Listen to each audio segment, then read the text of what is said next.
அடுத்த சம் பார்க்கலாம். 1/3, 5/6, 2/9, 4/27 ஆகியவற்றிற்கு எல்சிஎம் காண்பன்னு கேட்டிருக்காங்க. ஸோ இந்த மாதிரி பின்னத்தில் கொடுத்துட்டு எல்சிஎம் கேட்டாங்களா, மேலே இருக்கிற வேல்யூக்கெல்லாம் எல்சிஎம் கண்டுபிடிக்கணும். ஓகேங்களா, கீழே இருக்கிற வேல்யூக்கெல்லாம் ஹெச்சிசிஎம் கண்டுபிடிக்கணும். ஸோ ஃபர்ஸ்ட் இங்கே எல்சிஎம் கண்டுபிடிக்கலாம். எல்சிஎம் இங்கே 1, 5, 2, 4.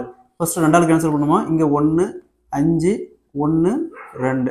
ஸோ இதுக்கு மேலே கேன்சல் பண்ண முடியாது. அப்போ 2 × 1 × 5 × 1 × 2, 2 × 5 10, 10 × 2 = 20.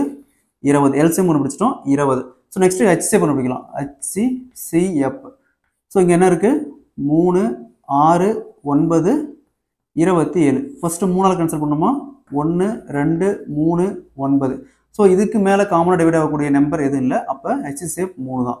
அப்போது 20/3 இதோடைய இந்த பின்னத்துக்கான எல்சிஎம் பார்த்தோம்னா 20/3.